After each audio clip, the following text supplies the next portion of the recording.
Hello and welcome to the Star Wars Show, the best place for below average Star Wars. I'm Peter Adams, and joining me on hosting duties this week is creator of the Closing Credits podcast, sign designer and editor, Christina Morse. Christina, how are you doing? I'm doing pretty good. How about you? Yeah, I'm good, thanks. We haven't recorded in a while, in a month, so it's good to be back finally recording. We're going to be talking about Clone Wars today. How have you been enjoying the season so far? Obviously, 2 episodes in. I'm really loving it. I love the new look of it. I love the new sounds they've been doing.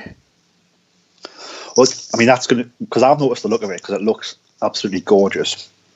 It's probably some of the best animation I've ever seen.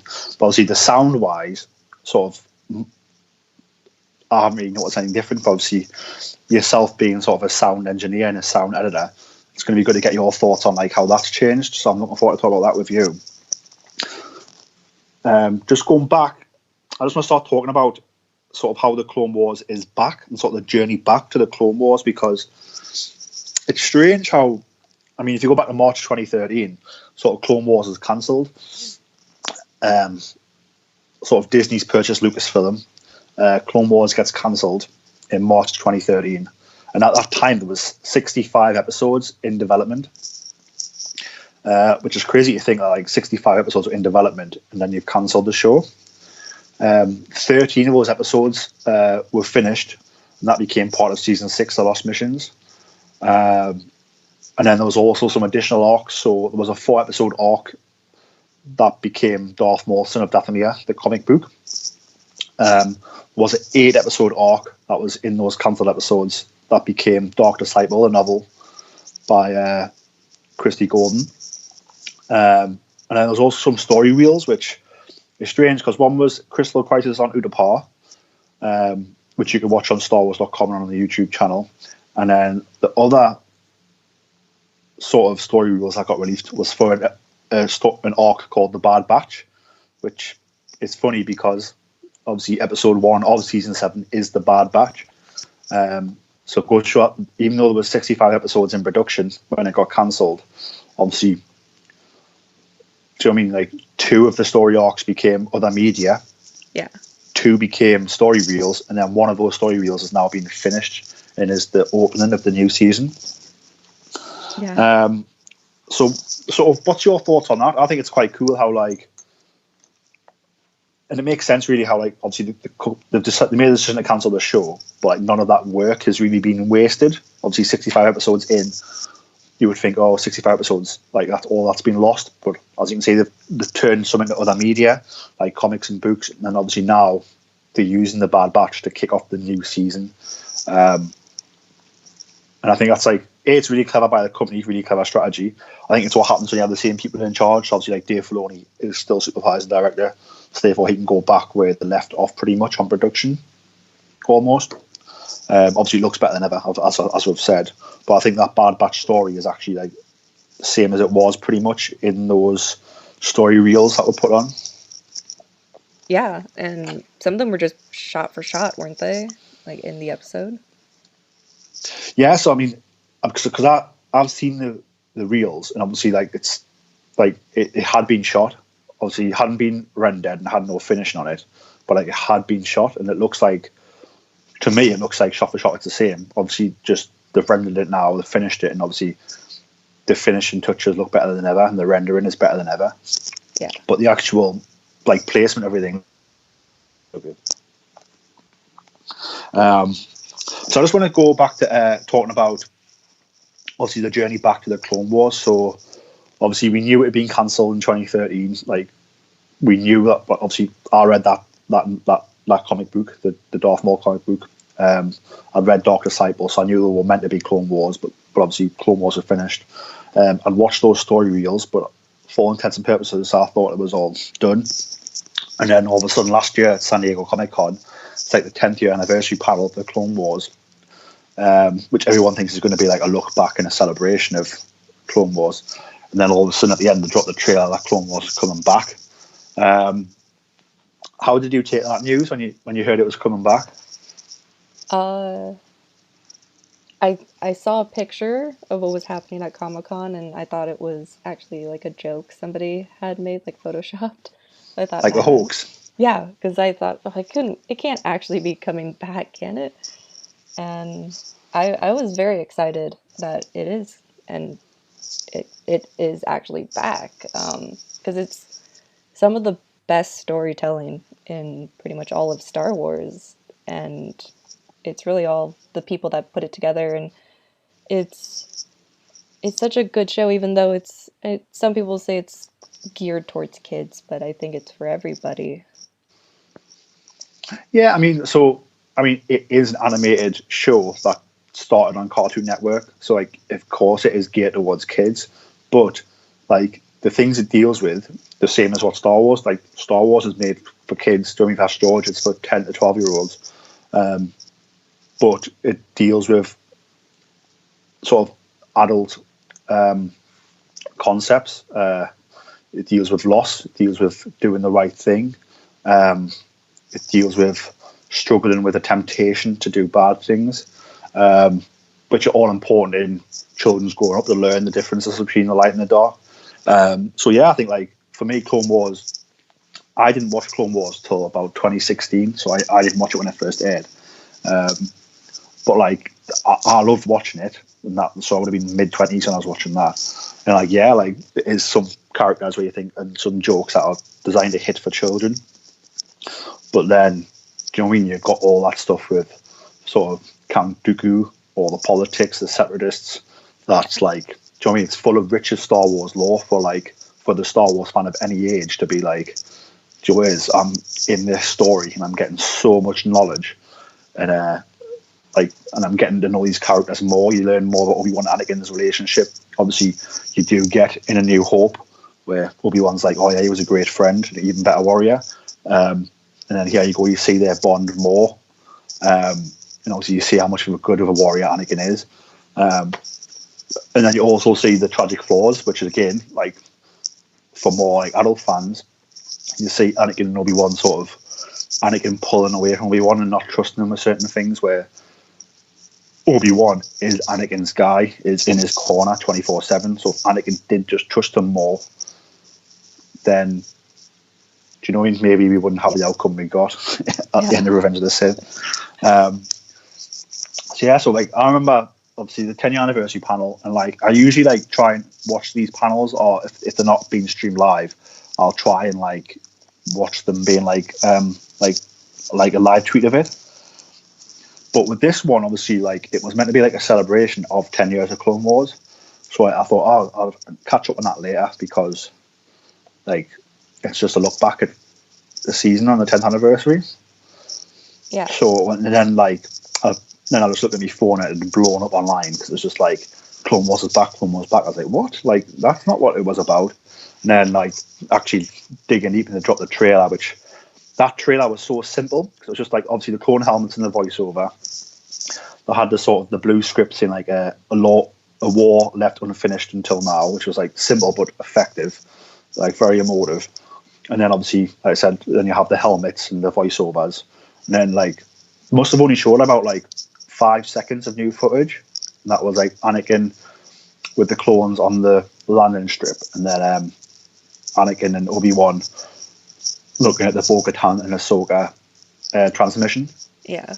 So really, in that trailer where it's got the whole world talking, the whole world going crazy ass back, there's only like 5 seconds of new footage in that trailer. But because of the way they've done the music, because of the way they've done the voiceover at the beginning, the way they wrote that script, the war left unfinished until now, you've just like spiked everyone's goosebumps, like goose pimples on the arms, everyone's hairs on end, just because of the way they've done it, like a really simple way, which I thought was like beautiful, really. So that got me hyped.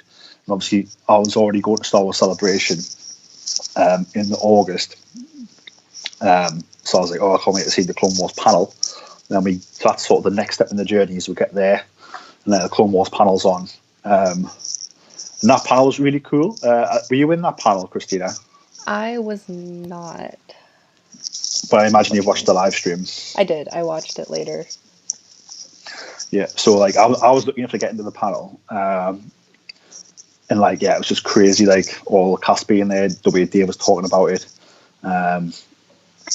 And then obviously, like the big thing in that was like he showed some clips of like how it looked, and it looked like, and some of the stuff wasn't even finished yet either, and like it looked beautiful, so beautiful. And then obviously, you drop the bombshell that like you might think that Darth Maul looks very agile. And that's because sort of Ray Park's in the mocap suit, which I thought was just like was crazy. And you think that wouldn't change anything, but when you actually see that Maul move in the clips we've seen so far, like he moves so well. Yeah. And he moves so much like the Maul we know. So I mean, I wonder how much that cost to actually do that, but was it worth it? For me, yeah, I would say it is, because like just the way he's moving, it's just glorious. Yeah, and it's always good seeing him back. Yeah, definitely. So and then from there, we go from there to sort of that trailer that dropped last month.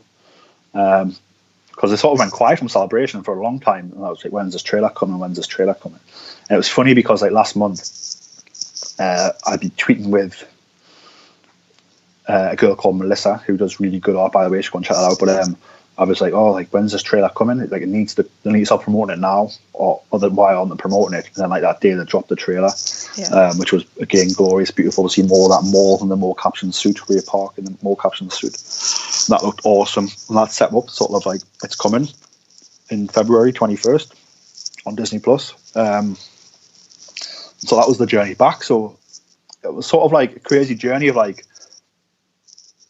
sort of at the beginning, not even knowing we were on a journey because I didn't think it was coming back, and then it was back. And then obviously Celebration like blew our minds again, and then like you went so quiet for so long, and then obviously like just a month ago it was just like get ready, and then obviously it's back now, and I'm just so excited. I'm glad we're back telling sort of animated stories. I'm a big fan of animation, not where I watch a lot of animation, but just where like, for me, I know there's some people out there who are like, oh, like it's a cartoon, or like Star Wars shouldn't be a cartoon. I'm like, well, like no, like animation is just a storytelling tool, same as an actor is a storytelling tool.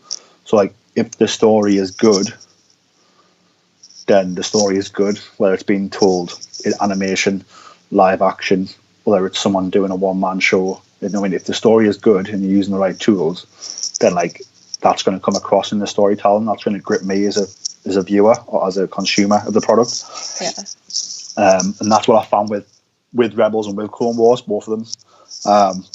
Like both gripped us so much because the story was just so rich and so organic and so emotive for me anyway.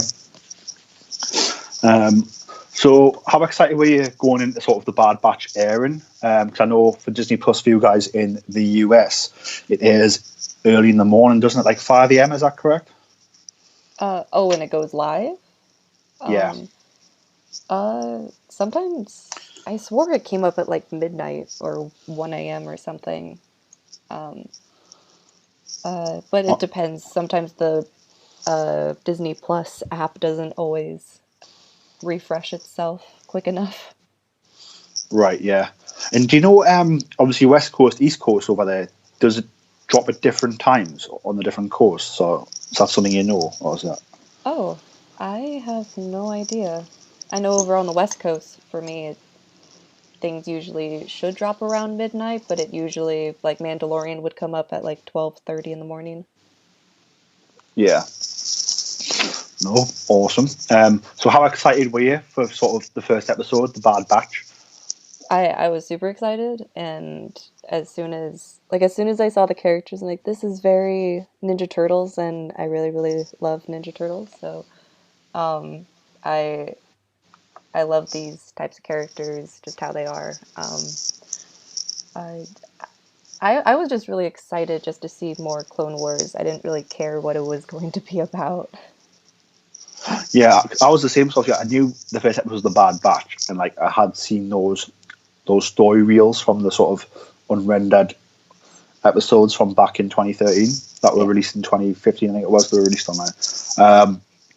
But and also I know the link to sort of like Clone Force 99 from a previous season of the Clone Wars. But other than that, like I was just excited it was back, and then I was also excited that in that trailer we got last month was like how it made it pretty obvious we were going to overlap into the Revenge of the Sith timeline, which like really excited us. Yeah. So going into this episode, I didn't really have many thoughts about like what am I going to expect, who's going to be in the episode, if that makes sense. Yeah. I was just excited it was coming back. But then like just to start the episode off, obviously like for me, like the fortune cookie, which that is not something I came up with, by the way. Anyway, listening it, just for any, I mean, you probably listen to the podcast anyway, but so the girls over at Sky Talkers, Charlotte and Caitlin, so I've been listening to their podcast quite a bit about sort of the Clone Wars, and then they refer to the opening sort of sentence as a fortune cookie, which I'd never thought of before, but now I've heard them say it, like it's perfect really, because it is just a little bit of sort of wisdom, a little bit of like, I don't know, it's like a little bit of like knowledge being passed down, isn't it? Which is what you would get out of a fortune cookie every episode, which is awesome. So I'm going to refer to them as that now, but obviously like, those guys, that's where I heard it from, and I'd imagine those guys came up with it. So give them credit where credit's due, but I think just the way they described it, like it just made perfect sense in my head when I heard them say it. So the fortune cookie for the Bad Batch, episode 1 of season 7 of the Clone Wars, is embrace others for their differences, for that makes you whole. Which for me, I mean, hit me on a few different levels. Obviously, like right now in the world, like I know right here in the UK, with obviously sort of like we're in the middle of Brexit and things like that, and we've got a sort of a prime minister here who is like has said things in the past that can be quite demeaning to other people. Whether he means it or not, he still said those things in the past. And obviously, I know over in the US, obviously it can be seen as quite similar situation with obviously sort of the Trump government and wanting to build a wall to keep people out and sort of changing the immigration system and things like that. So, I mean, for me, for number one, like Star Wars has always been about hope and promoting hope. And I thought this fortune cookie is the first one for this new season, sort of is a little message to everybody on the planet Earth to say, like, look, like all on this planet together, like there's no need to be like to treat each other nastily or to, do you know what I mean? Or to try and be inclusive and try and keep people out. We can all work together, we can all live together, we can all have a great time together. So that was the first thing I took from it. I don't know if you read into that or not. Yeah, I mean, it perfectly encapsulates how, like probably what they want to tell people in the world anyway. Kind of like, I know this is Star Wars, but like Star Trek, where there's like multiple people from all over the world too. That kind of idea of a future where everybody lives together and works together. Where we're like all together and working together, pulling together. Yeah. And sort of, yeah, like, guess what? Some people are different, but different doesn't necessarily mean, doesn't have to be a negative. If that makes sense. They all bring their own strengths together. Definitely, and you can learn from other people. Like, do you know what I mean? If you sit down and spend time to chat to someone, get to know somebody, chances are you'll come away a richer person because you'll have more knowledge, and they'll have the same knowledge from you. So yeah, it was sort of that about sort of the current society of the planet. I really enjoyed it. I'm glad they did it. I think it needed to be done. I'm glad they weren't scared not to go near it. Because I know, like, obviously, in some forms of media, like some companies are scared to address things like that. But I'm glad they didn't. Like I said, Star Wars for me has always been a message of hope, and I feel that this fortune cookie was certainly that. And then diving into sort of its literal meaning, it sums up this episode great. So obviously the whole idea is that the Bad Batch are sort of genetically modified clones. I don't know if it's ever explained about whether that's on purpose or whether it was a mistake at the Camino cloning facility. But whether it was or it wasn't, obviously these clones have desirable mutations, as Clone Commander Cody describes it. And so they come in. So their introduction to the episode is quite strange. So, I mean, let's just start with the episode. So, sort of General Mace Windu's talking to General Skywalker, and they're discussing how sort of the campaign on Anaxis, if I'm pronouncing that correctly, is not going well, and the Separatists are starting to react to Republic strategy really well. And the Separatists have took the upper hand in the Battle of Anaxis, which is part of the Outer Rim sieges. Yeah. And then obviously Cody and Rex come in, and sort of Rex is like, oh, like, yeah, they are. Like, the Separatists are sort of knowing what we're going to do before we do it and are reacting, which is putting us on the back foot, and we're now sort of losing this campaign. And Rex is like, he's very honest. He goes like, they know what I'm going to do before I do it. And he's like, the only people who know the plans are sort of me and I've forgotten the clone's name. Oh. Can you remember the clone's name? I'm terrible. I know his number. It's CT1409, so I know his designation number. Echo, sorry. Yeah. So CT1409, which is clone Echo, who obviously was in the Citadel in the previous season of Clone Wars that blew up, and we believe lost. Obviously, come up with a lot of these plans with Rex, and obviously now the Separatists know the plans before they happen, so they know the strategy. So I think Clone Commander Cody suggests that, well, we can bring in Clone Force 99 because they do things very different. So they're hard to predict. And it means we can get to sort of, essentially the plan is on Anaxis, there's a base there where they're hoping to break in and find out how they are getting their Republic strategy. Yeah. So yes, that's the side. Say that again, sorry. Oh, and 99 is a reference to the other clone also named 99, I imagine. Yeah, definitely. So 99, that was obviously his CT number. For those who haven't seen the Clone Wars, there's an episode where there's a battle on Kamino, and there's a clone on Kamino who's like, he's a mutation, so he's like, his clone hasn't gone correctly, and I think he's aged too fast. Is that correct? Yeah, he's got like genetic and physical defects happening all over the place. Yeah, because he looks really old and really like he doesn't move properly. Yeah. But obviously, like, when the battle comes to Kamino, he ends up having to get involved, and he actually like does really well. Because on Kamino he's used as a janitor, which is seen as like, though that clone see it as like, oh, he's just a janitor, he doesn't want to fight. But Clone 99 actually does want to fight. He's not allowed to fight. So you say he gets this janitor job, but that's what he does. He's a janitor on Kamino. But when the war comes to Kamino, he has to get involved. And like I said, he helps his brothers, helps the clones out. And in that episode, he sacrifices himself, doesn't he? Yeah. So these clones that we're going to see are obviously Sergeant Hunter, Wrecker, Crosshair, and Tech have mutations as well. But as Cody explains, they are desirable ones. But they're called Clone Force 99, and that's in sort of memorial of 99, which is a really, really nice touch. And again, I suppose back, if you've seen that, if you haven't seen Clone Wars of the past, it doesn't matter because you know these are Clone Force 99. But if you have seen the other Clone Wars, it's a little reward for you. It's like, oh yeah, I know where these guys got that name from. So they get, Cody decides it's best to call those guys in because they're unpredictable and they use different strategies. And that'll help them essentially go and infiltrate the Separatist base where they can find out how they've got the Republic strategy, and essentially they think that they've got an algorithm that predicts the Republic strategy. Yeah.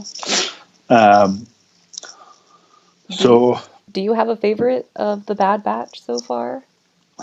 So at the minute, I'm a bit like, so I really, really love the design of Tech. Yeah.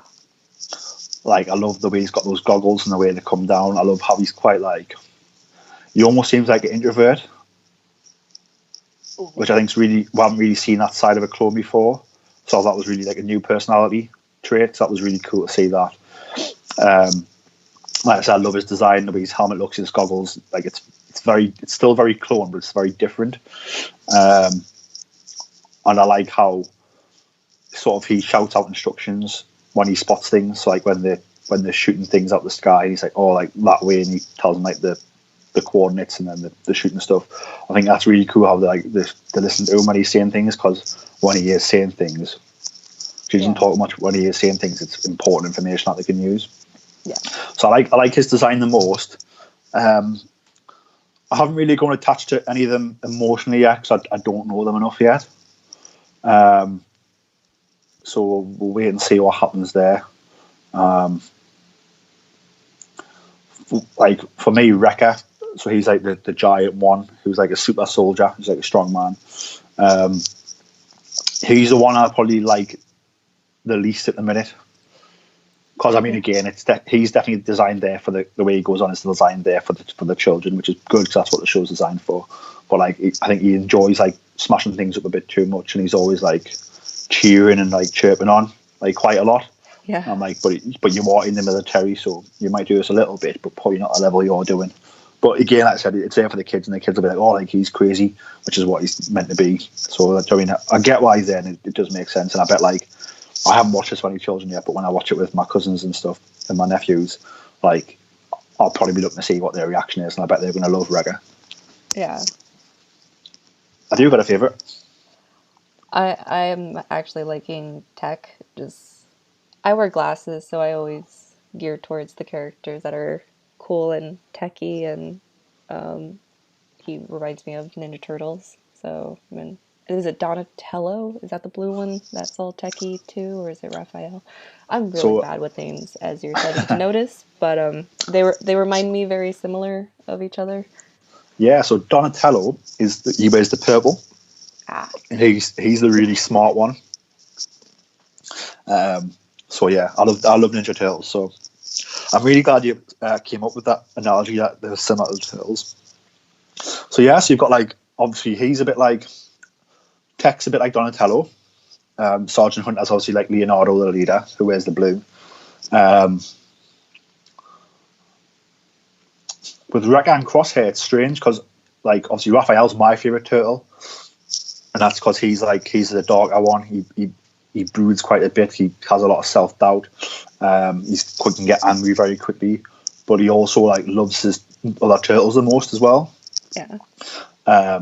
So like for me, straight away, I'll maybe point towards Wrecker. But then now I think about it, like he's also quite very quiet. So maybe Crosshair's more like Raphael, maybe. And then obviously Michelangelo's the funny turtle who makes all the jokes all the time. And obviously Wrecker is the one who's being quite like fun and boyish and sort of chirping up a lot here. So maybe I would say that obviously Sergeant Hunter is Leonardo, Wrecker is Michelangelo, Crosshair is Raphael, and Tech is Donatello. That's how I would classify them at the minute. And Hunter's very Rambo with his red bandana. Yeah, that bandana's cool, and I think it's great how they've tied it into sort of like these old war movies, like how they made that look. I thought it was really cool. It sort of reminded me a bit of like, I don't know why, obviously Rambo a bit, but the design of him also reminded us a bit of like the Deer Hunter. I don't know why, but just like I could imagine him in like he looks like he's come straight out of Vietnam. Do you know what I mean? Yeah. So yeah, like I thought it was really cool how I got those sort of old classic cinema vibes coming from him, Sergeant Hunter. Yeah. They're called the Bad Batch, but really when you think about like, I mean like Sergeant Hunter is obviously very tactical, knows lots of things, trusts his team. Wrecker's like super strong, he's a strong man. Crosshair seems to be an extremely good shot. And obviously Tech is like hyper intelligent. So really, like it's a perfect team. Really, you've got a perfect match of everything, like a little sprinkling of everything you need for a good team. So maybe they should have called this the Excellent Batch. Although they are quite attitudey, as we're going to find. So obviously Cody decides to call them in. So like when they arrive straight away, like they nearly crash the ship. Well, it seems like they're going to crash the shuttle coming in on, and they land quite abruptly, causing a bit of chaos on the base. What I find funny is like these clones arrive to come out, and like straight away there's like, I wouldn't say problems, but like Cody and the rest of Rex and the rest of the 501st I've got like the backs up about them a bit because of how they're a bit different and how they're not by the book. Yeah. But for me, like the 501st aren't by the book because like to follow like because I mean like Anakin's their general and like Skywalker is not by the book, like as we know, like he does things not by the book all the time. So like these clones like aren't even by the book themselves, and then when this Bad Batch turn up, like they are definitely not by the book, and it goes to show you just how different they are. Like these clones aren't even by the book, but then like these new ones are like even worse in that regard, which is like it's quite funny I found. So they land quite abruptly and introduce themselves. Like I said, they get together with the team, and like I said, they decide to they're going to go on a mission. Because it's essentially Cody, Clone Commander Cody, Clone Captain Rex. It's the Bad Batch, and I think that does Medic Kicks go with them? Clone Medic Kicks, I think, goes with them as well. So it's just a small team, and they're going to go and infiltrate the droid outpost to try and get the Republic algorithm and find out how they know what's going on. Yeah. So they take off. They're on a shuttle. Not a shuttle, sorry. They're in a Republic troop carrier. I can't remember what they're called now. I can't remember, but it's all right. So they go, and while they're on the way, they get shot down by a battle droid force and end up crashing in a ravine. Cody gets seriously injured, and he's trapped inside the troop carrier. And this is where the Bad Batch start to sort of demonstrate their unique qualities. So Wrecker single-handedly lifts the gunship off Cody's body. And it just shows you how strong he is. Yeah. And like there's even that joke line where it's like he's not going to get Cody out. And he's like, no, he's going to get the Wreckage out.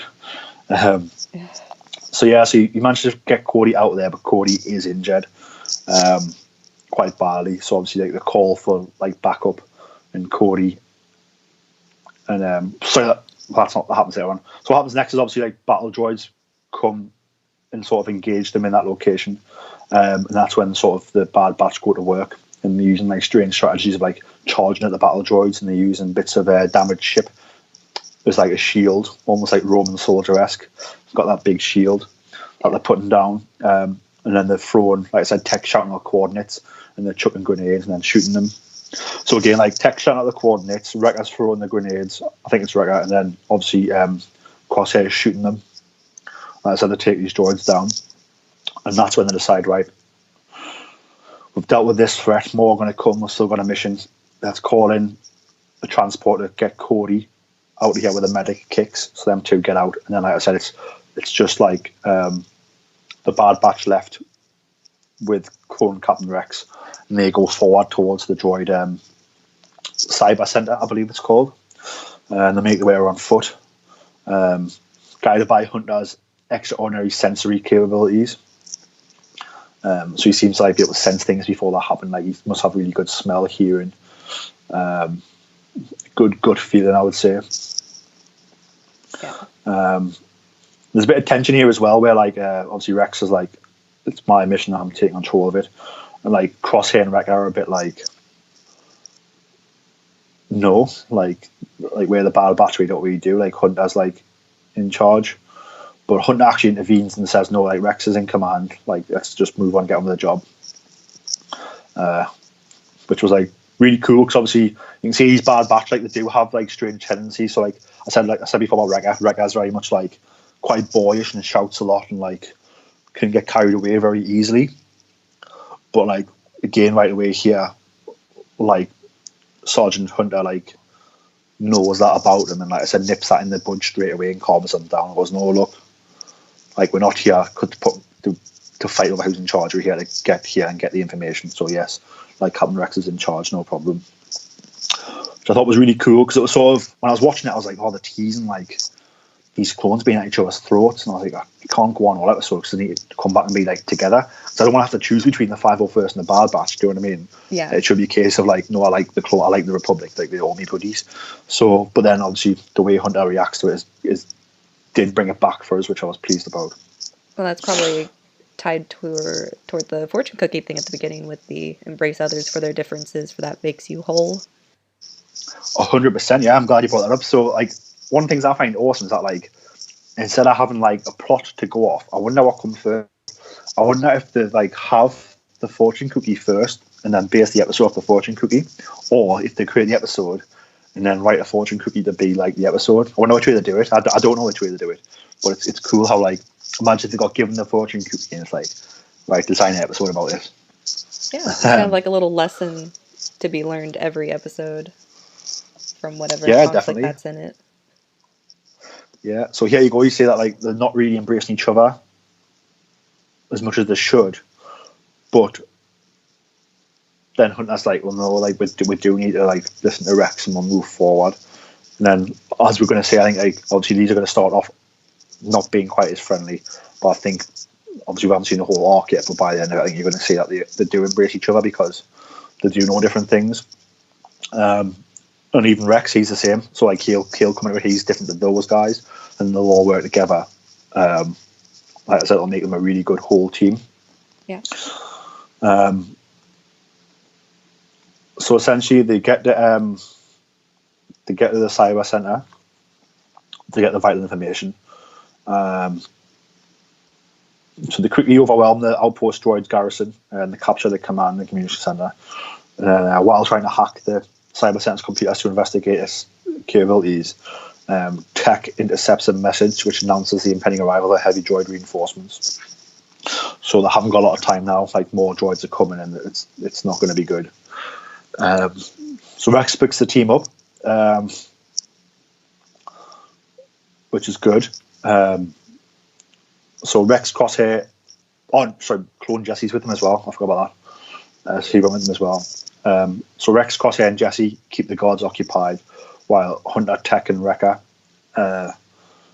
sort of penetrate the building and capture its command center. And then what happens is sort of Rex joins Tech in the command center, and Tech hacks the computer system and discovers the algorithm, what they've been looking for. So they find out the Separatists do have an algorithm, and it predicts the Republic strategy. And the game goes back to the beginning of the episode. That's why sort of the Republic is starting to lose on an axis. Yeah. But what happens is that obviously the Tech's found this sort of algorithm, but it's not stored in the center's memory banks, and it's actually being broadcast from somewhere else. And that's where we get our first mention of another planet. So Tech finds out it's being broadcast on a place called Skako Minor, which I think is actually in the core. It's in the core worlds, Skako Minor actually, which is weird. But yeah, so it's in the core worlds and in the core world. Sorry, so it's like closer to Coruscant than you think. And then sort of digging in further, sort of Tech manages to receive an audio signal that sounds like a human voice. Sort of Rex asks him to send a transmission requesting the person's identity. And the voice responds CT1409. Yeah. And sort of the voice is sort of masked, but sort of not. And like obviously CT1409 is a clone identification number, and like the voice, even though it's masked, sounds like it could be a clone. And obviously, like anybody who's watched a show, like CT1409 is Echo's call number. Yeah. So that's quite like a bit of a sort of jaw-dropping moment there. You're like, oh god, maybe he is alive and they've captured him and they're using him. Yeah. I was so afraid of him just being super cyborged up if like he was alive after like watching this episode. Yeah, so it seems to be a thing like, is he helping them willingly, or is he like, or is he not? Or my thing was maybe it's not him and it's a trap. I thought maybe they've set a trap, like pretending that they've got a clone alive, like, or they're actually finding the data out another way and just pretending that they're using a clone. like a Oh, sneaky separatist trap. Because I wouldn't put that past Dooku. I can imagine Dooku thinking up of a plan like that. So I wasn't quite sure at the end of this episode. Um, but Rex is quite shocked by what the voice is saying. That he briefly ignored. Hunter's like, the droids are here, we need to go. We've got the information, we need to go. But Rex is quite caught up because obviously it's his friend that he left behind. So he's quite upset about that. But then he comes to his senses and the clones fight their way out of the structure and escape aboard a speeder craft secured by Crosshair. And obviously, like the separatists, Admiral Trench sort of learns about the clones' infiltration of the broadcast. And he's like, "Oh, right, the clones know about this now, so that's not good because they know how we're getting the strategy and where the strategy is getting sent from." So Admiral Trench is not happy about that. And Rex is left sort of brooding over the discovery that Echo is still alive. yeah. And that's pretty much how this episode ends. So, like, I mean, my first thoughts, like, I loved the episode. It was just over so quickly. I mean, it's 20 minutes, but it's really well paced. So, like, it doesn't feel like you're watching it for that long. It feels like you're watching it for 10 maybe, because it's like that much of a fast ride and you're enjoying it so much. One of the things I was hoping for was with it coming for Netflix, was that, sorry, not Netflix, with it being made for Disney Plus, sorry, would be similar to Netflix where you don't have to have a set running time because you don't have adverts, technically. Oh, yeah. So I was hoping maybe for longer episodes, but, well, like I said, this one was 20 minutes, so it's the normal run time, like 22-minute long episode, which is designed to fit in the half an hour television gap with adverts. Yeah, with like Mandalorian's a little bit longer than these episodes. Yeah, so I was hoping for maybe that for that, but they haven't done that. But I suppose if they've, like I said, if they've mapped these stories out and they're using, like I said, they are using arcs from the 65 episodes that weren't finished back in 2013, then the pacing's already been designed. Do you know what I mean? And why would you, if you're happy with these stories in the first place, you don't need to go back and change just to add more content, I suppose. Yeah, And less filler. Yeah, and it's just me being greedy, like just wanting longer episodes where, like I said, I love the episode, it was great, and the left us wanting more, which that's probably what you want if I'm making these episodes. I want the person at home to be like, oh, that was awesome, or I want more. So they've done the job perfectly, really. That or animation might be a bit expensive.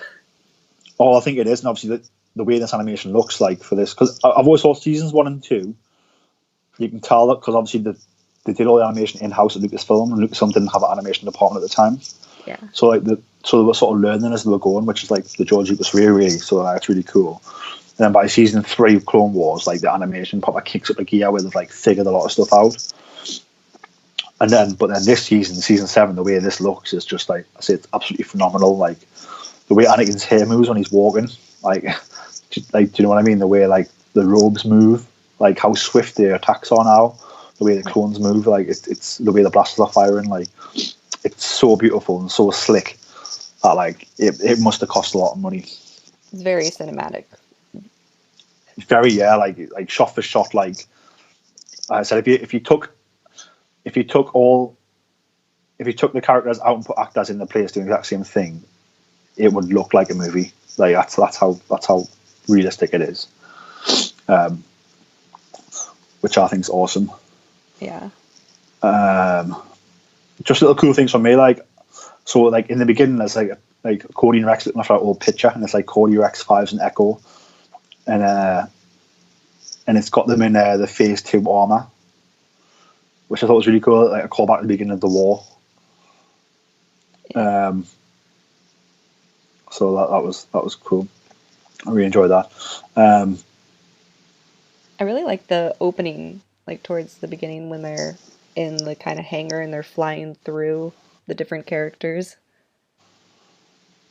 Yeah, it was really cool. It was a bit like sort of like a here we are, we're back, like here's everyone type of thing, wasn't it? It was like let's show everybody.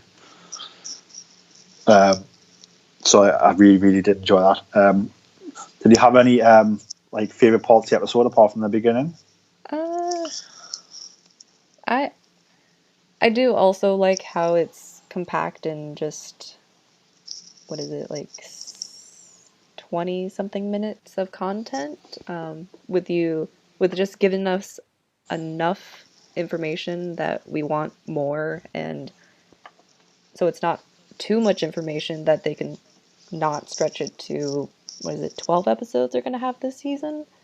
12 episodes this season, yeah. Yeah. So, yeah, because you don't want a bunch of filler in between. But I like some of the lines. I think there was a line by Tech that said that, like, your maps are wrong, but Hunter never is. Like, I like lines that are like that. Yeah, and like obviously they work with Hunter quite a bit, so that's how much they trust him. Not only trust him as like their sergeant, but trust him as like his capabilities of hunting and like his senses. Like they trust him over anything. So even if like the computer's telling them one thing, people be, oh, the computer can't be wrong, people can be, but they're like, no, like we trust Hunter, like to the end, which was really cool. Yeah. Just a quick thing, obviously. So like for 12 episodes, that means you've got room for 3 4-episode arcs. So Bad Batch is 1 arc, which see in its original format it was 4 episodes. So that's 1 arc out the way. Obviously, the final arc I'd imagine will be the Siege of Mandalore. I wonder what the middle arc's going to be. Oh. Because we know Order 66 is definitely going to be happening this season somewhere. So I think that'll be in the Siege of Mandalore arc, because if you've read the Ahsoka novel by, I think it's E.K. Johnson, so that feels like she's, like, they've got Maul captured during the Siege of Mandalore, and then Order 66 happens. Okay. I think if I've only read that book once, but I think that's what that book insinuates, that like the Siege of Mandalore happens and they pretty much won the siege, and then Order 66 happens. Obviously, Ahsoka gets turned on, I think.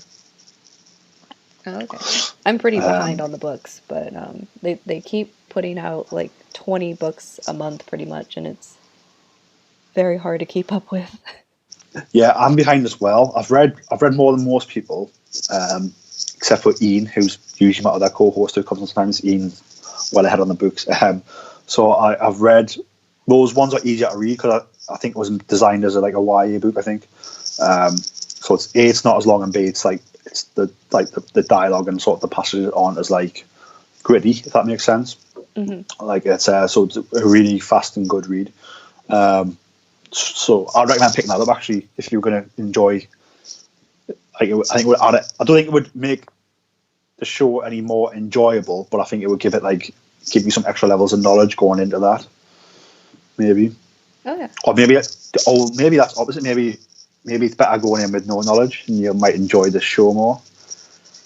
Oh yeah. I'll probably read them no matter what. Yeah.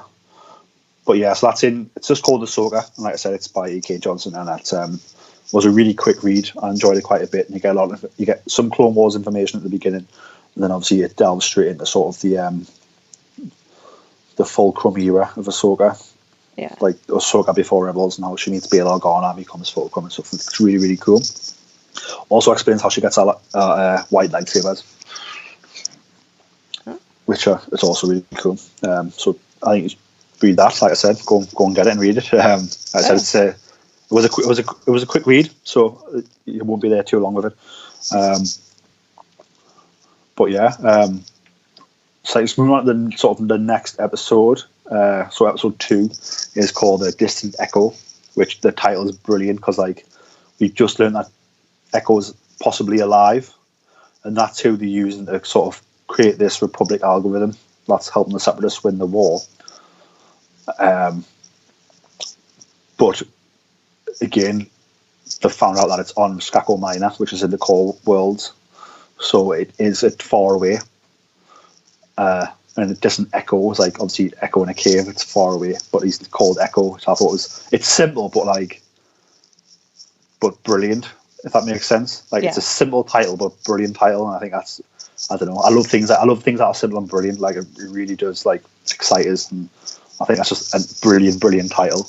And then obviously the fortune cookie for this one is the search for truth begins with belief, which again create a little bit of knowledge for you to have if you're searching for something And if you believe in something and you're looking for something, if you believe it, believing in something can sort of help you, it'll push you on further to get what you need, to find what you need. The way if you didn't care about something, you might give up halfway through before you learn the truth about something or gain some knowledge. But it's also very specific, again, literal to the series. So obviously, like Cody, sorry, not Cody, I always get Cody and Rex mixed up. So Clone Captain Rex, was sort of saying in the last episode 1, was saying that the only people who know about the strategies I use is me and Echo, because he helped us create them. What if Echo was still alive? And I sort of missed it. We didn't talk about it, but in that episode at the beginning, Rex says that he thinks he might be alive, but he hasn't told the Jedi because he doesn't want the Jedi thinking he's gone crazy. And then obviously in the end of the episode, we find out he is alive. So like, because Rex had that belief that he might be, and that forced them on to push forward with the mission in the last episode, where they actually got the information. That again proved that, guess what, he might be, and he might be on Skako Minor, which I need to this episode. So it's sort of very little that like the search for truth does begin with belief, and because Rex did believe in his friend and believed that Echo might be alive, we're now in this position where they're going to find out the truth in this episode. Yeah, and that's probably I really, really like that because I mean, Rex has lost so many people, like so many other troopers have died throughout this series. He's probably like, if there's one that's alive, I need to go see if that's even true. Yeah, and it goes back to the thing as well, like I mean, I've never served in the military, so like I don't know, but like my father has served, and I know people who have served, and I think it goes back to like both fictional and in real life. But like sometimes like the biggest burden is actually like surviving the war, because like when you're involved in that war, the war's the only thing that like is driving you forward. Yeah, and obviously you lose so many friends and stuff during that war, and then when the war's finished, it's like, what do you do now? Your friends are gone because they died in the war, so you can't really celebrate with them. And then like you've got nothing left to fight. So like it's almost like, I think it's why, I don't know what it's like over there, but like in the UK we have like a lot of problems with like post-traumatic stress disorder, and like we have problems with sort of people in the military, how do they adapt back to civilian life, and it's hard, and it is really hard. And I think obviously it goes back to this, where like, he's lost a lot of friends, a lot of good soldiers who fought by his side, and like sometimes the hardest bit is like surviving, because you've got to deal with all that in your mind. So it's, it's very stressful and very tough on you, very tough on your soul, I think, to have to deal with that. I can only imagine, but that's what I imagine. I imagine it's very tough. That you give so much, and then like I said, it leaves you with a lot to deal with. So I think Rex has given so much, he's lost so many friends, but because he's still about, like, he has to deal with it day to day. Yeah. And then obviously, like, there's a chance that Echo could be alive. So not only is it a case of we need to stop this transmission happening because they've got the strategy that's beaten with, but also I can bring my brother home if go get him. Yeah. So yeah, that brings into episode 2, a distant Echo. So on an axis, sort of General Skywalker, Captain Rex, and Sergeant Hunter, they're waiting for permission to embark on a rescue mission to Skako Minor in search of ARC Trooper Echo.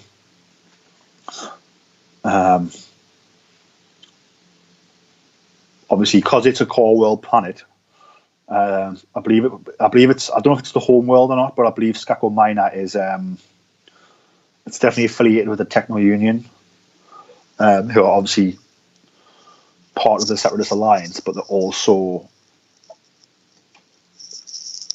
like to do with the Republic. I don't know in what way, but I'm sure they've got like immunity from the Republic. I don't think the Republic know about the true, like, how much they're actually in talks with the Separatists. Maybe I'm not sure of the politics of that, but there's a reason why the Republic probably wouldn't go all out and attack Skako Minor. Yeah. So we get a cool little moment here where like they're sort of waiting for word, but I think they're sort of hesitant that the permission might not come. And that's when Anakin sort of asks Rex, essentially Anakin tells Rex he needs to do something, and Rex is a bit like, oh no, like we need to go and get Echo, and Anakin's like, no, we still need to make time for that thing, is what he says. But then the head of the barracks, Rex and Anakin his helmet, and sort of Rex stands guard outside the barracks. Anakin goes in the empty barracks. And what he actually does is he's got a holoprojector, and he contacts his wife Padme, and he's sort of talking to her, and he says he's worried about Rex. He's let his personal feelings drive him too much on the mission. And Padme is very correctly, very cool. He says she wonders where he might have learned that from. Because that's what Anakin does on a daily basis. But she advises Anakin, look, like he's probably learned that from you, and like who's to say that's wrong? But what you should do is you need to support Rex's instincts because you trust him in battle every day, so trust him now. And Rex has always done the same for Anakin. He's trusted Anakin's when Anakin said things and done things that you think that's not protocol or that sounds weird, but he trusts him. He does it, and they usually win. Do you know what I mean? Yeah. And then you get up on the door, and sort of like someone's approaching. I love also the fact that, I don't know if you noticed, but the music cue changes during this conversation between Anakin and Padme to Across the Stars from Attack of the Clones. Oh. I think it's that. It's very subtle, but I think you get a little bit of that, which was quite cool. So you bang on the door. Obi-Wan's like, Anakin's in the side of the barracks, but Rex is like, Anakin's in there checking me gear. Sort of Anakin finishes up the call, comes out. He comes out with the helmet that Rex gave him. And he's like, here's the helmet. Like, I was just checking Max's gear. Yeah. But Obi-Wan's actually come to say that the Jedi Council sort of denied permission for the mission to go ahead, which I think Anakin knew was coming because Anakin talks over him and says they're going to go anyway. To which Obi-Wan sort of just says, yeah, fair enough. Like, he knows what Anakin's like. And I think at this point, Obi-Wan knows that the council they're doing things for the wrong reasons now. Because, I mean, they should never have got involved in the war, really, is my opinion. And like I said, war case, you can't go fighting in the core world. But, like, in the case of right or wrong, like, you should go and get your friend back. But one thing what I really, like, sort of, it was really cool to see the side of Obi-Wan, but also, like, it broke my heart a bit was when, like, Obi-Wan tells Anakin that he hopes he told Padme he said hello, which Anakin sort of looks angry for a brief moment and walks away. Yeah. And it's just a bit like, of course Obi-Wan knows that Anakin's with Padme. Of course he knows as his best friend. Yeah. And Obi-Wan never ever says anyone about it. So Anakin doesn't need to keep secrets from Obi-Wan. No. If he just shared what he was feeling with Obi-Wan would help him. But he doesn't want to. He doesn't trust Obi-Wan. But there's no reason why he shouldn't. It's all in his head. Like, do you know what I mean? Yeah. Like, Obi-Wan is nothing but true to Anakin for the whole friendship together. And like I said here again, like, Anakin, he knows he's in there. He knows he's talking to Padme. Like, he might not know they're married, but he definitely knows they're together. Do you know what I mean? Yeah. And like I say, he never says a word to anyone. He doesn't even tell Anakin to stop it. No. Do you know what I mean? Because he knows. So it's like, just trust your best friend and your mentor. Just trust him. And Obi-Wan knows about loss of somebody that he loves. Oh, exactly. Definitely with Satine. Do you know what I mean? So like he knows that. So like, I think that's why for me Obi-Wan's the perfect Jedi. Like, he loves Satine, loved it a bit, but like he knew it's the honest Jedi path that he couldn't, like, he could still love her, but like he didn't need to be with her. And obviously she was like, I'm going on this political path where I don't need that complication either, but I love you as well. Yeah. And then, like I said, down the line, like obviously in that arc where like Maul kills her, and he's like, I'm going to leave you to like get angry and turn the dark side because you lost her. But Kenobi's like, no, like, I will miss her. Yeah, guess what? And I loved her, but like, I'm not going to turn the dark side over because that would just be that would be disrespectful to Satine's memory. Do you know what I mean? Yeah. And I'm going to rise above this because guess what? Like, I'm the Jedi, and like, so Obi-Wan to me like is like the true Jedi, and he's what the Jedi should be. And it's like, I said, just sad that Anakin like doesn't trust him because he is trustworthy. Like, do you know what I mean? Like I said, he knows that. He knows that Anakin Padme together. He never tells a word to anyone. Doesn't tell Anakin to stop it. So if he just trusted him, you probably don't get Anakin becoming Darth Vader, which obviously we don't get any Star Wars, which is a bad thing. But like on the tragedy side of things, like I don't know, if Anakin went to Obi-Wan about like the premonitions and dreams instead of going to Yoda and stuff and talking about Obi-Wan about it, like things would have been different. Yeah, because Yoda's just like, oh well, like don't have them dreams. You need to let go of everything you love. But Obi-Wan be like, no, like you can love people. Like I love Satine, but obviously I'm not with her, but I still love her. So like that's what you've got to look at. Like, do you know what I mean? But like obviously Yoda's very much black and white with it all. Yeah. But yeah, so that was a bit like where it really hit us in the feels when Obi-Wan says that to Anakin, because my first thought was, oh, Obi-Wan knows, and I was like, well, but then my second thought was, of course he knows. He's his best friend and like very trustworthy. And my third thing was, Anakin just trusts him because he is trustworthy. Like, Anakin would be so much better for it. Yeah. So it's just like, just sad, really, very sad. Or maybe he's just really afraid of like being found out somehow from somebody else. So he's just keeping it to himself. Oh, definitely. I think that's 100% what it is. And it probably is a scary fact, but like, just the fact he doesn't realize that he can trust Obi-Wan. Yeah. But then when Obi-Wan said that to him there, like to me, that would say, oh, he knows. And guess what? He hasn't told me it's for no anybody. You should have had a relief face.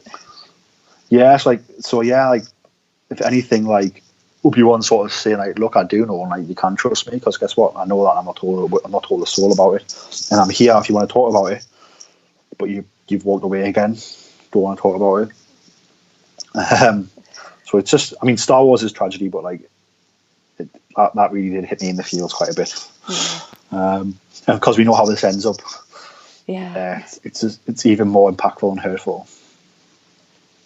Yeah, and Angie's pregnant in the hologram. So yeah, so in that hologram when Anakin's talking to Padme, yeah, so she's wearing, it's like, I don't know if he notices that or not, because from what I gather, he doesn't understand she's pregnant until the meet on Coruscant in Revenge of the Sith. Oh yeah. So I mean, I imagine he's looking at her face when he's talking to her. Yeah. Oh, is she going to be in the rest of the episodes? Because I think there was like a behind the scenes video that came out that said that like Filoni said that he didn't think of Padme being in any of the 12 episodes, but he added this scene in just because she should be in it. All right, I hadn't heard him say that, or if I have, I've forgotten. But I suppose, to be fair, because the Siege of Mandalore, she's not really going to be involved in that. Like I said, she is pregnant, so like she's not going to be in any battle scenes. Yeah. And then, like I said, this Bad Batch storyline like is in the Outer Rim sieges, so yeah, it's yeah. But yeah, so like Anakin, Padme, like she is pregnant there, but she's not heavily pregnant, if that makes sense. I don't think. Mm-hmm. So I don't know if he's noticed that there, because, like I said, in Revenge of the Sith, she tells him, and then he's like, "Oh, this is wonderful." That's what if I remember correctly. Okay. And he's been away for so long fighting the Outer Rim sieges that like that's why he doesn't know. Yeah. And obviously, and she wouldn't say that in a hologram in case other people listen to the hologram, I suppose. Yeah, that's true.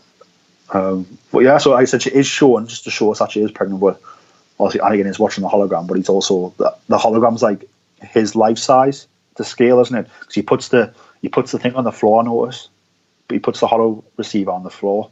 Yeah. And I think that's so I can sense that she's like with him in the room, because like the touch hands in that scene as well. Yeah. So I think if he's looking at her face, which if I was talking to somebody, I would be looking at their face. If that makes sense. Yeah. Maybe he hasn't seen.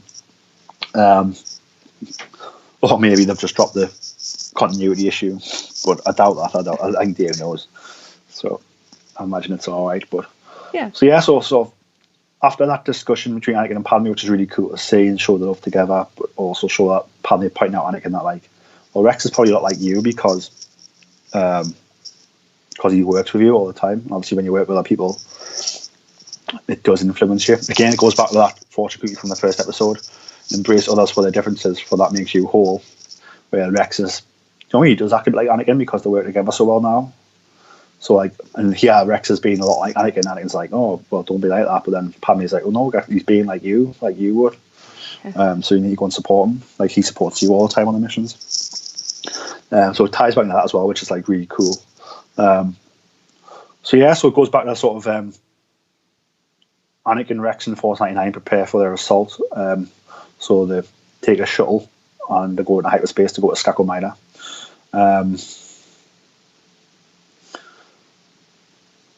So it's quite strange on the shuttle ride over. So like Force 99 sort of comes up with a conversation like, who do you report to? Is there like a Jedi General you report to? Is it the Senator? Is it the Chancellor? And the Force 99 are quite reluctant to reveal who the answer to. And we don't learn who it is either. So that's there for a reason, I think. Like that wouldn't be just wasted dialogue. I think it's there to hint at like, who are these people working for? Who do they report to? Yeah. So I wonder if it's like a crazy Jedi on the council, like someone who's a bit more sinister, or I wonder if they do report directly to Palpatine, maybe. Oh yeah, or maybe they don't report to anybody. Yeah, so I think we'll find out. I think we will find out. I think that's where they're going with it. We're going to find out who they report to. So it should be very interesting. Yeah, we'll probably find out within 2 episodes, right? For a couple different arcs in one season. I'd imagine so, yeah, unless it ties into another arc. But I imagine we'll find out. It'll probably be the end of the season, the end of episode 4. I'd imagine if that's the final episode of the arc. If it's going to be a big deal, if it is Palpatine say, I think they'll save that for the 4th episode. So it'll be quite like a jaw-dropping moment. Yeah. So they exit hyperspace above Skako Minor, and it's quite a stormy planet. So they land on the part of Skako Minor that's inhabited by the Politics, and they are a primitive people who worship large flying reptiles. And then sort of after that, their shuttle, which is called the Havoc Marauder, is attacked by a Kira Dak, which I assume is one of these flying reptiles that the Politics worship, because they also ride them. Yeah. So in true Skywalker fashion, and also in true Force 99 fashion, they all go rushing out into the storm to sort of see what this big beast's doing on the ship. And then the Kira Dak sort of grabs Anakin with its claws and flies off. Then sort of Crosshair, who's like sort of the sniper of the Bad Batch, manages to fire a grappling hook quickly and hits the Kira Dak. And then Hunter grabs onto his end of the rope. So the Kira Dak was flying off into the sky with Anakin in its claw. And then that sort of Hunter is like attached to it using a grappling hook, trying to chase it down. And he's trying to shoot it with his blaster. But his blaster gets knocked out of his hand because he's flying at quite fast speed. And the Kira Dak tries to sort of throw Hunter against some rocks. And again, just talk about like animation, like this whole sequence. So the Kira Dak can't get up, it flies off. They shoot the grappling hook at it, and then it's flying with sort of Hunter trailer behind it, and it's like flying. It's trying to throw them into rocks and stuff. And again, it just looks so cinematic. Yeah, it's like almost like a chase scene. And like again, like for this level of animation to be that good, it is absolutely beautiful. Yeah. And it's awesome. So it knocks him off on some rocks, and he drops himself on some rocks, looking down on like a village type place. So sort of the Kira Dak lands, and the Politic gets off, but it keeps Anakin and it's underneath its claw, so you can't get up. So it's quite strange, and sort of the Politics like shouting at him and talking at Anakin in its native tongue, which I don't think Anakin understands. So obviously Hunter's landed on like a rock looking over the town, so he calls on the clones to join him, and the clones join him there. And they sort of decide that like these villagers are they're quite what's the word? Like they're a primitive people, so they don't seem to have blasters and technology like that. Yeah. And the clones decide that we'll go in and disarm them. We don't want to kill them because I think they're just literally like a ship's landed and they're landing like don't know what that spaceship is, not seen that before, type of thing. And then they've like captured the leader. Let's go in there and like treat them with respect. So the Hunter shouts out boulder smash. No, was he shout rock slide? Sorry, he shouts rock slide. So like Wrecker like creates a rock slide and then they slide down underneath the rocks, creating a distraction, and also hides the fact they're arriving. So again, it goes through that these Bad Batch have like really out of the normal mindset strategies, but are working really well. And they go rushing into the city, or well, not city, but the village, and they sort of disarm all the villagers, and the sort of Politic chief orders a ceasefire, and he tells the clones he does not want their war on his planet. And what's great about this is obviously like it's speaking its primitive tongue, but like text like translating, but it shows you on the goggles, so like the language is going in and then it's translating it into like into Arabic Basic on the right hand side of the display. Yeah. Which I thought was really, really cool, sort of showing the technology behind it. So yeah, it was good. I enjoyed that bit, and then obviously, sort of Tech starts talking to him on behalf of Anakin. Sort of Anakin tells the Politics that like Wat Tambor and the Separatists have brought the war to the planet, not them, and that they're just here to get their fallen comrade, rescue him because he's been held captive. And the chief decides that I'll provide you with scouts to lead them to the Tambor city of Perkal. But after we get you there, like we're going back to the village because again we don't want to be involved in the war. We'll help you get your friend, but then we're out of there. And in the meantime, Admiral Trench, who knows learned about the clones, knowing about Skako Minor in the last episode, contacts Wat Tambor, who is the minister of the Techno Union, and like I said, he's based on this planet, so. That's what makes me think. I don't know if it is the Techno Union's like corporate homeworld, or if they just have a facility there. But we learn here that Wat Tambor, sorry, not Wat Tambor, that the Techno Union have a corporate neutrality. So that's why the Republic wouldn't sanction a mission there. Yeah. But then, and sort of Wat Tambor tells Trench that he actually says we've got neutrality, so we've got nothing to worry about. But then Trench is like, no, like these Republic operatives are a bit different, because he sort of picked up on the fact that the Bad Batch operate differently. Doesn't know that all the Bad Batch, we know is that this unit is different. So he's like, I will be ready for them if I was you, because they're not operating inside the rule book. Yeah. So yeah, so sort of break into a tower, because that's where the signal's coming from. Tech sort of scanning for the signal, but the signal is only on when they're transmitting. So, but it comes back on, and the signal's coming from a tower inside the Techno Union facility. So, sort of, Hunter has the same thought I had here, where Hunter sort of says that they're trying to lure them into a trap. They start having a little bit of a spat. Yeah, so sort of like Crosshair says that like he would left them for dead as well, because he's just another Reg. So Reg is the term that the Bad Batch have for normal clones. And this enrages Reg quite a bit, because it's a bit like, that's my friend who will come here to save, type of thing. And again, I think of like if Rex feels like he left them behind the first time, even though he didn't really, but like feels like he did. And again, it's like just adding salt into the wounds. It's like Rex tries to fight Crosshair, and Anakin diffuses the situation, and he sends Force 99 to scout out the surroundings while he talks to Rex. Basically, Rex sort of defends Echo to Anakin, and Anakin says that they should be ready for a situation where it is a trap, because then if it is, we're ready to deal with it. But then sort of Rex says, but I'm going to be the one to deal with Echo when we get inside. Yeah. So yeah, so they trap the signal to the tower, and they take a lift to the top.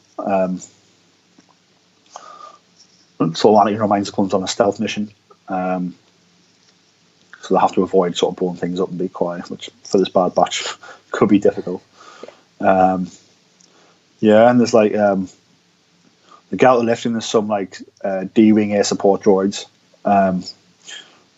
sort of Wrecker immediately moves to engage the droids. The rest of the Bad Batch follows. Rex quips Anakin so much for stealth. Sort of a bit of a funny joke there. Again, there's quite a lot of comedy in it, and it stems from Wrecker. So Wrecker's done something, and then Rex has said the funny joke. So again, like, Wrecker's proven to be, like, I think he's going to be a hit with the kids just because of how funny he is and how brash and how much he just loves to smash things up. He's almost like the Hulk for these guys. Yeah.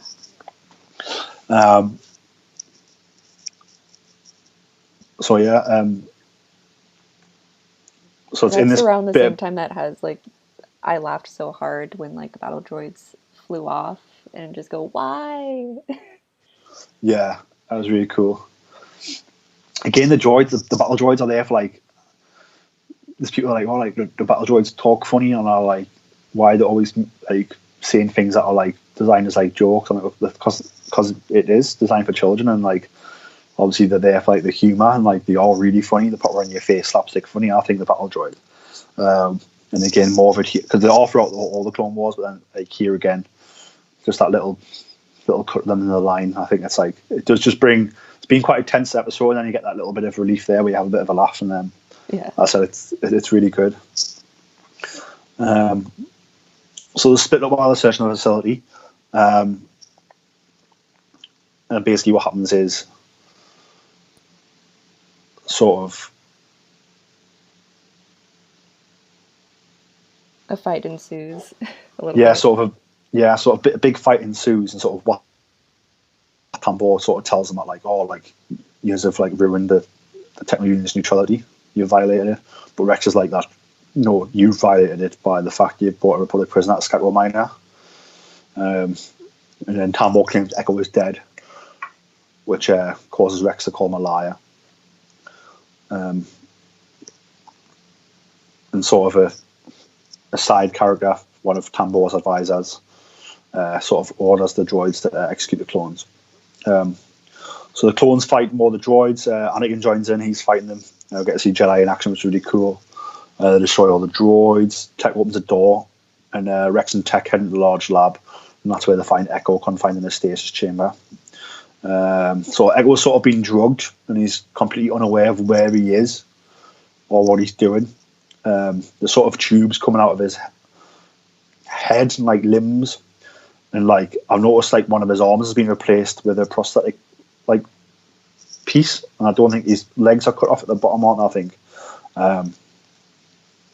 I think he has fake legs. He's got like, metal legs now.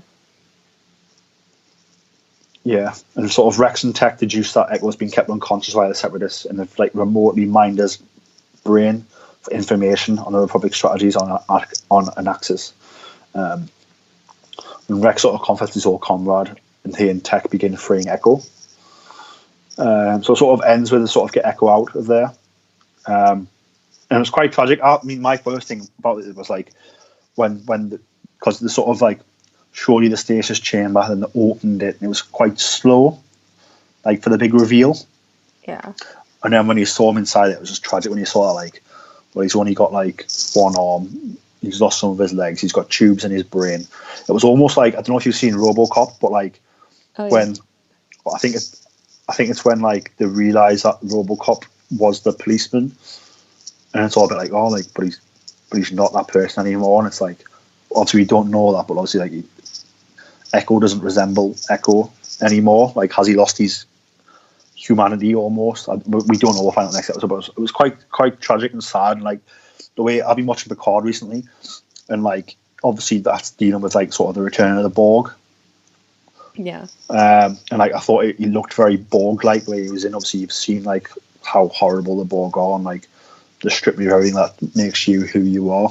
You just become, like, a piece of a machine, really. Do you know what I mean? And, like, that's what it reminded me of. And I felt really sorry for Echo and really sad. Cause I'm like, oh, he's just a piece of a machine, and he's ended up hurting the ones he loved without even trying to. Like, he didn't know they were doing that. Do you know what I mean? Like I said, he was unconscious, so they've been mining his brain, they've turned him into a monster, they've been mining his brain, and they've been hurting the people he loves, his brothers. So very again, Star Wars a tragedy, very tragic. But I'm glad he got free. That was brilliant. And just going forward, I'm hoping he's all right. Like, I hope, like, do you know what I mean? Like, will he die because he's not in that chamber anymore? Can they fix him? Mentally, can they fix him? Like, a lot of questions open, ready for the next episode. Yeah. What's your thoughts on Echo and how we found him? Uh, I thought it was very sad, especially when you also notice his eyes moving back and forth. That gave me indication like, oh, maybe his brain is definitely either his brain's being scanned or he's not all there anymore. Hopefully, there's still some of it him left because he does say we have to get to the shuttle to escape the Citadel, so he's remembering kind of the last time we saw him. But Yeah, so for me, I was thinking, like, has he been unconscious since that point? So obviously now he's come back too. He's back at the last point he remembers. yeah, In which case, like, that's a bit tragic as well because like a lot's happened since then. yeah. Um, But I think Rex but yeah, even says like we got to figure out how to get the wires out of him because yeah, there is no telling if they rip out the wires, it kills him. yeah, and sort of text there to be like, yes, we'll do that. We'll have a look. So again, it goes to show like sort of tech here is quite like, 'cause I know they've been like the teams have been at each other's throats a bit throughout the first two episodes, but here Tech's very understanding and he helps Rex and there's no jokes, no quibs. And he's very understanding and supports him and helps him here, which I thought was really cool. And again, it's like showing that the Bad Batch and the normal clones are coming together now. It's like, yes, we are different, but we'll work together and that makes us whole, a whole team. And without them, they probably wouldn't have gotten there. Yeah, definitely. So I thought it was really cool. But yeah, so I just want to go back to talking about sort of the animation of this episode. I mentioned before that chase with the Kiridak, I thought was like cinematically awesome. And I also thought the reveal of the sort of stasis chamber that Echo's inside was very cinematic and very sort of deliberate in its pacing. And sort of the reveal of him was like, is he a full body? Is he not a full body? Is he even in there? And then like the reveal was very sort of horrific and tragic. But again, left with that little bit of hope when he did finally start to talk a little bit. Yeah. And again, it goes back to the argument, like I'm saying, like, although it is animation, like, because the story is written so well, and it's being sort of, it does have a big budget, and it's got, like, great people working on it and great technology, like, it is a powerful story, and it is gripping us quite a lot. What were your thoughts regarding, obviously, the first two episodes, just overall, if you could sum them up, like, your thoughts on the first two episodes? Of, like, as a whole, or? As a whole, yeah, just like about okay. like how it started and where we are now.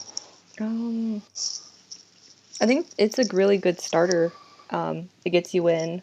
It's already making people cry, like twice now, or a couple times. I think it's a really, really good introduction into possibly how this season's going to pan out. Because we are going straight towards tragedy, like towards the end of this season, because we know what happens in the movies. But I like this new edition. I like the pacing. It's not too quick. It's yeah, I really like how it's going together and showing us more of the same characters that we know, but incorporating new characters that don't feel like they're too, like they don't belong. Like they do actually belong. They work together and it works as a story. Yeah, I mean, for me, it was like obviously the clone they haven't been working. They've been working well together, getting good results, but the relationship hasn't been there. But you can start to see it forming at the end of here. So I think in the next two episodes, we're going to see the Bad Batch and the clones like truly become like A, friends, and B, like really support each other, not just operationally on the battlefield, but also emotionally. I think, which is really cool. And it's going to tie it back into the fortune cookie from the first episode, I think. And by the end of it, I think they are going to be embracing each other. Or like not only will the clones embrace those guys, but like the Bad Batch need to embrace the normal clones as well. And I think that will happen. I think that's the way we're going. Because I think anybody can like hunting that can see that like, oh, imagine if that was Tech and I found him. Like I would imagine how I would feel. I would feel exactly how Rex is feeling now. Now he's found Echo. And I think that, like, do you know what I mean, on a human level, that's what's going to bring them all together. Yeah. As for what missions they're going on, I don't know. I haven't really looked ahead into it. So I don't know whether the next episode's going to be finding out why they did what they did to Echo and if Echo is alive or not. We'll find out, I suppose, on Friday. Yeah. What were your thoughts about, first of all, the animation change for this season and also the sort of the sound change? Animation wise, it's beautiful. I love the colors, the lighting, the way that they move very smoothly, and shots look a little bit more cinematic as I'm doing a very slow rewatch of the whole show, starting with season one. I think I'm noticing a little bit more blurred backgrounds, kind of a depth of field look that gives it more of that cinematic look to it, Yeah. and I'm digging it. Sound changes. I think a lot of people have been noticing that Rex's blaster sounds different. Some people find it jarring. I think it sounds fine. Because have do we know how long it's been between season 6 and 7? I don't personally. I haven't read anywhere because I read quite a bit. I've not seen it referenced anywhere. It could be. Yeah. There might be knowledge, but not that I'm aware of. I hadn't noticed the blaster change, to be honest. But I mean, to be fair, at the minute I'm watching the show how I hate to watch shows, so I'm watching it through my phone, just because sort of Disney Plus isn't available in my region, which it changes on the 24th of this month. So maybe I might have picked up on that if I was watching it like in my desired setup, like on my television with my sound how I want it and a picture how I want it. But I haven't had that luxury yet. Yeah. But I hadn't noticed it, and even if it was different, as long as it was completely different, I doubt it would take us out of it. And again, because of like the emotion of this episode's being about like finding Echo and is he dead, I think that would overtake me noticing, like, that wouldn't jar us as much because I'm so engrossed in the story. Yeah. Same here. I didn't find it super jarring. I don't know. It all. I didn't even notice the music change in this episode that you had mentioned, but I had also only watched this on my phone. I usually watch episodes a few times, but so far I've only watched this one once, and it too was on my phone. Yeah, maybe I've imagined it, or maybe it wasn't like in your face, but I was from like hearing it, and like when they first started talking, like when you put the thing down, when you put the communication device down, like when she pops it up, and it was like it just reminded us of that scene when they get married, Yeah, and I'm sure there was a music cue that like was why I thought that. So it wasn't like full track of like Across the Stars, but it was. I'm sure it was like the music cue of Across the Stars. I think, or at least that's what. Again, I've only seen it once, but that was what I thought it was when I heard it. But again, I was so engrossed in the story that it didn't take us out of it. Like I was listening to what they were saying, the conversation. So I might have to go back and be what I could be completely wrong watching it. It won't even be there, but that first watch, that's what I imagined it being. well, that's very on brand for Star Wars, for coming back to different themes with music for scenes. Yeah, definitely. And it's what like Kevin Piner, who does the Clone Wars and the Rebels soundtracks, like does. He does play because he doesn't have a full orchestra all the time, so they do go back and reuse like themes. And again, Star Wars is like it's meant to reminisce and it's meant to flow like poetry, so it's meant to feel similar. So if you've got a similar thematic in Padme, it would make sense to go back and use that sound cue. Yeah, Because again, it revokes that emotion of remember when you watched that bit. Well, here's some more, which is exactly what I felt when I watched it. yeah. So, so it did its job. What are you looking forward to with the rest of the season? Uh, I'm looking forward to Darth Maul. I'm looking forward definitely to Ahsoka coming back. Uh, I'm kind of those two. Like, I refuse to rewatch the trailer that came out last month. I watched it once, and now I'm glad like my brain forgot about it because I don't want to. I kind of don't want to know what I'm getting into yet. I kind of just want to go with the characters and find out things with them. But those are the two main ones that I'm that and seeing how it all leads up to the Siege of Mandalore and Order 66. What about you? Um, well, for me, I mean, to be fair, with you just saying that, it's made me think of what the second story arc could be. Just with what you were saying, there made me brain jump. So I was unsure what the second arc, as I said at the beginning of the episode, unsure as what the second arc would be, because we know that final arc, Siege of Mandalore, first arc's a Bad Batch, but there's a middle arc missing. But obviously, you've just said Ahsoka, so like obviously we're not going to find Ahsoka in the Siege of Mandalore to begin with.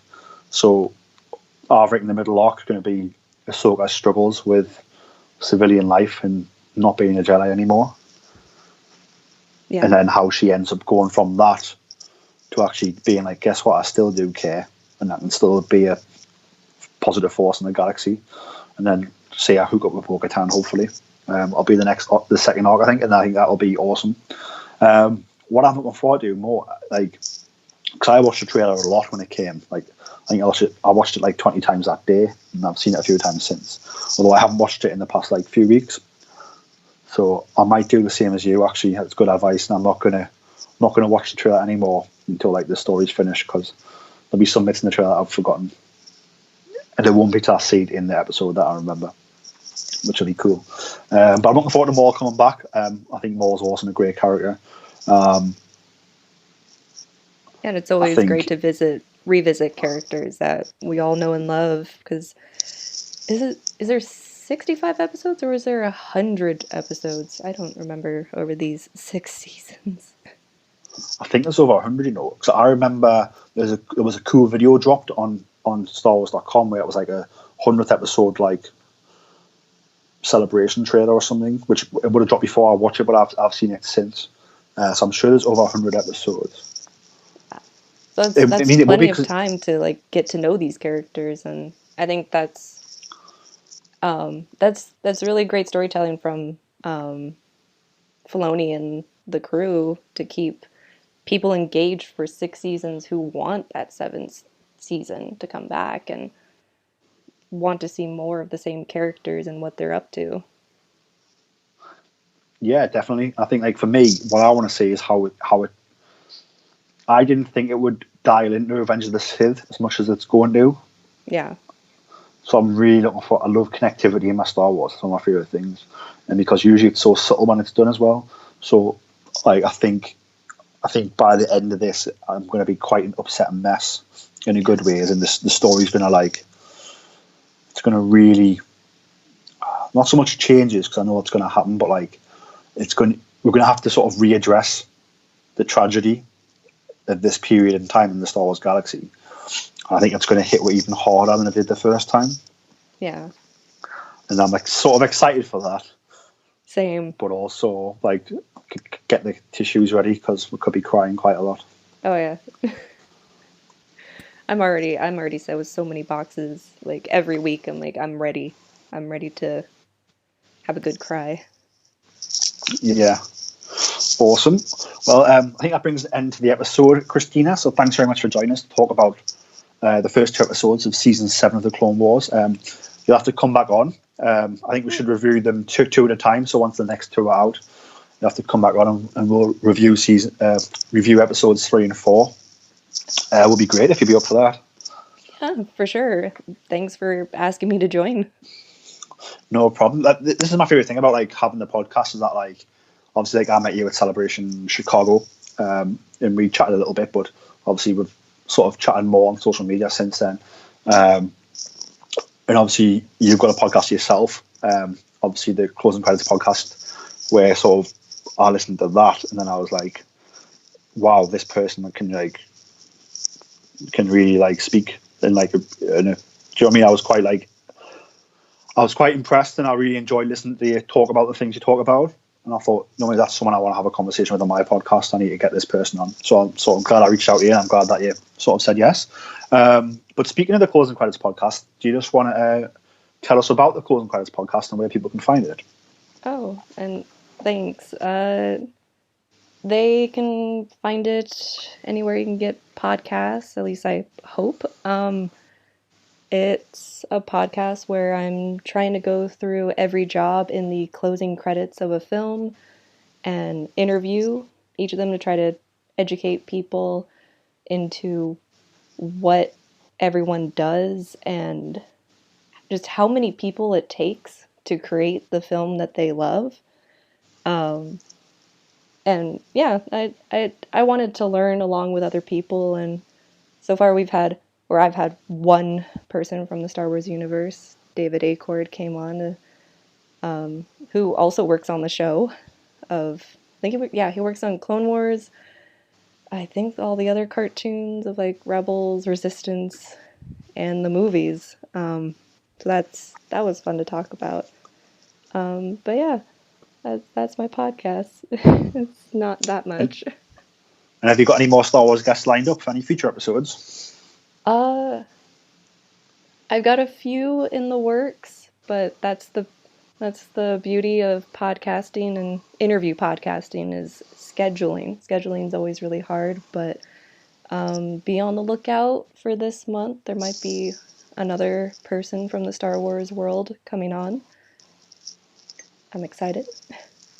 I'm excited because I've heard who it could be, so I'm not going to say if you don't want to say right now, but definitely Star Wars fans. Obviously, you listen to this podcast because you like Star Wars.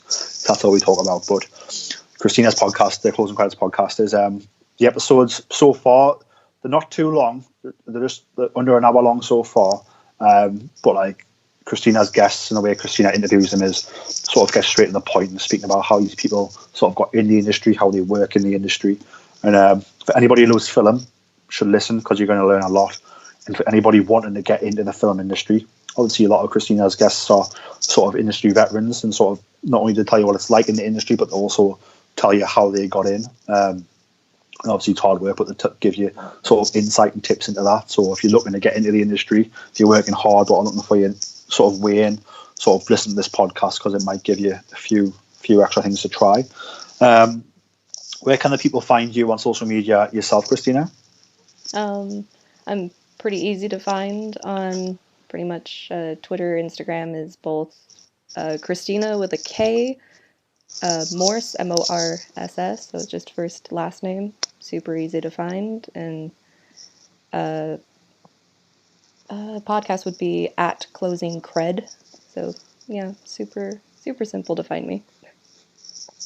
No worries. What we'll do is I'll tweet out a link to the Closing Credit podcast on our social media for you, just so anybody listening can just go to our Twitter account, which is at BorsStar. You can also check us out on Instagram at Star Wars Podcast, and you can also email us at starwarspodcast@gmail.com. So again, thanks for joining us, Christina. It's been great. We're going to have you back. I've been Peter. You can find me on Twitter and on Instagram at PeteHitmanHeart, named after the wrestler, because he's my favourite. But yeah, thanks for coming on, Christina. I'll definitely be having you back on. I'm excited to see what comes next with the Clone Wars. But may the Force be with you, and may the Force be with everyone. Bye now. Bye.